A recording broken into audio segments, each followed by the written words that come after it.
मंत्री अब्दुल सत्तार यांनी हरिपाठामध्ये टाळ वाजवण्याचा आनंद घेतलाय। पालकमंत्री अब्दुल सत्तार आपल्या मतदारसंघामध्ये असताना काही वारकरी मंडळी हरिपाठ घेत असताना त्यावेळी मंत्री अब्दुल सत्तार यांनी या ठिकाणी बसून त्यांच्याबरोबर टाळ वाजवण्याचा आनंद घेतला असून यावेळी नागरिकांची मोठ्या प्रमाणात गर्दी जमली होती।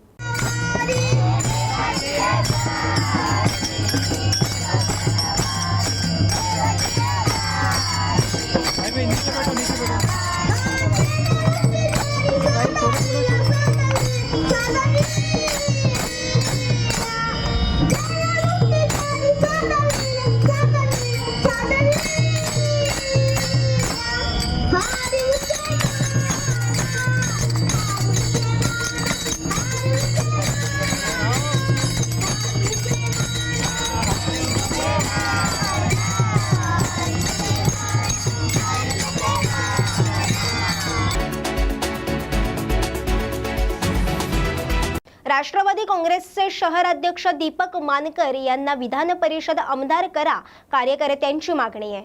राष्ट्रवादी काँग्रेसचे शहर अध्यक्ष दीपक मानकर यांना राज्यपाल नियुक्त विधान परिषद आमदार करा, तसेच कार्यकर्त्यांनी अजित पवारांची भेट घेतली असून ही भेट पुण्यात शासकीय विश्रामगृहात झाली आहे आणि राज्यपाल नियुक्त विधान परिषद आमदार म्हणून रुपाली चाकणकर यांचं नाव चर्चेत आहे। पूर्ण विश्वास आहे दादा कार्यकर्त्याला न्याय देतील असं आमच्या सगळ्यांची भावना आहे आणि आदरणीय दादा सर्वांचा विचार करून योग्य निर्णय घेतात। आम्ही पुणे शहरातील सर्व माजी नगरसेवक, सर्व पदाधिकारी या सर्वांनी एकमेव नाव दिलेले ते दीपक भाऊ मानकर, शहराध्यक्ष दीपक भाऊ मानकर यांचं नाव दिलेले आणि एक मताने दादांना बी आतापर्यंत दादांनी बी स्वतः सांगितले की तुम्ही सर्व आतापर्यंत सर्व नेत्यांना भेटलात, सगळ्यांना भेटलात, पण ह्या महिन्याभरात इलेक्शनच्या आधी ही बाब होण्यासारखी आहे। मुख्यमंत्रीचा निर्णय तो असतो, 3 जागा आपल्याला आहेत आणि त्यातूनही 30 जागा पुण्याने मागितलेल्या आहे, 30 लोकांनी पुण्यात अर्ज भरलेला आहे। अशा पद्धतीने सगळ्यांची मागणी। मी म्हणलो दादांना की दादा तुम्ही योग्य जो काम करतो, कार्यकर्ता आहे, ज्यांनी आतापर्यंत पक्षात सर्वात जास्त कार्यक्रम घेतलेले आहेत, पक्ष जागृत आपल्या पुणे शहरात ठेवलेला आहे, अशा व्यक्तीला तुम्ही द्यावं। मी दीपक भाऊ मानकरांना त्यांना द्यावं अशी आम्ही दादांना विनंती केली। दादा म्हणले 1 महिनाभरात आपला हा निर्णय होऊ शकतो आणि जर नाही झाला तर इलेक्शनच्या नंतर बी होऊ शकतो, पण महिनाभरात हा निर्णय होऊ शकतो। चाकणकर मॅडमला नको का? कारण आम्हाला कोणाच्या बाबतीत आमच्या हे नाही की कोणाला मिळावं किंवा नाही मिळावं अशी आमची भावना नाही। आमचं फक्त एकच मागणं आहे ते दीपक भाऊ मानकर। रुपाली ठोंबरे पण इच्छुक आहेत। नाही हो का, इच्छुक लोकशाही आहे, लोकशाहीमध्ये इच्छुक भरपूर आहेत, आम्ही म्हणत नाहीये। आणि महिला विषय म्हणजे महिलांची संख्या सगळ्यात जास्त दीपक भाऊ मानकरांना मिळावं अशी महिलांची बी या ठिकाणी मागणी आहे। नाही आम्ही आमचं असं म्हणणं नाही ते ना कोणाला, आमचे दादा आदरणीय दादा ते निर्णय घेतील आणि तो निर्णय आम्हाला मान्य असेल, पण प्रथमतः आम्ही दीपक मानकरांसाठीच आम्ही मग करतोय एकच वाजा।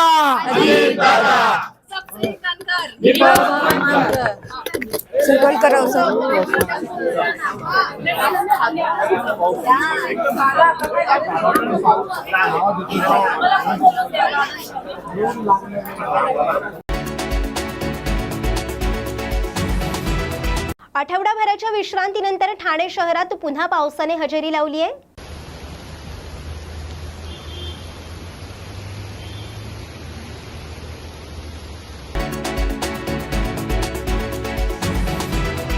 कोकणात घरगुती गणपती उत्सवाची मोठी परंपरा आहे, तर मोठ्या उत्साहात आनंदात गणेशोत्सव साजरा केला जातो। गणपतीसाठी वेगवेगळे आकर्षक देखावे साकारले जातात।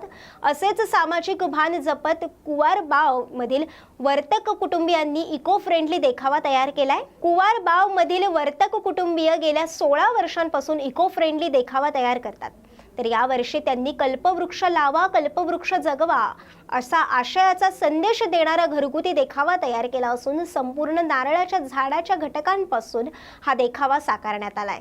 गणपतीचा मुखवटा सुतळापासून तर गणपतीचे अंग नारळाच्या झावळ्यांपासून तयार करण्यात आलंय। ही सजावट तयार करायला 15 दिवस लागले असून पर्यावरणाचा होणारा ऱ्हास थांबला पाहिजे यासाठी कुठेतरी आपला हातभार लागावा यासाठी ही सजावट केली असल्याची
निसर्गाचा जो कुठे आपण जे ऱ्हास चालू आहे तो कुठेतरी थांबवावा, याच्यासाठी थोडा तरी हातभार आमचा लावावा कुठेतरी, किंवा लोकांना त्यातून काहीतरी संदेश मिळावा, हा प्रयत्न आम्ही याच्यातून केलेला आहे. नारळाचं झाड निवडलं त्यामागचं कारण? नारळाचं झाड, एक झाड माणसाला, नारळाचं झाड कायमचं आयुष्यभर पुरतं, त्याच्यामुळे ते झाड लावा आणि आयुष्य जगवा, चांगलं तुम्ही पण जगा आणि झाडाला पण जगवा. साधारण किती दिवस लागले? हे दृश्य करायला साधारण 15 दिवस तरी लागतात. गेले किती वर्षापासून करतात? हे आमचं 16वं वर्ष आहे आणि कुठेतरी माणसाला इको फ्रेंडलीचा काही समजावं याच्यासाठी हा प्रयत्न चालू आहे. आपलं नाव? माझं नाव संजय वर्तक, कुवारवाड.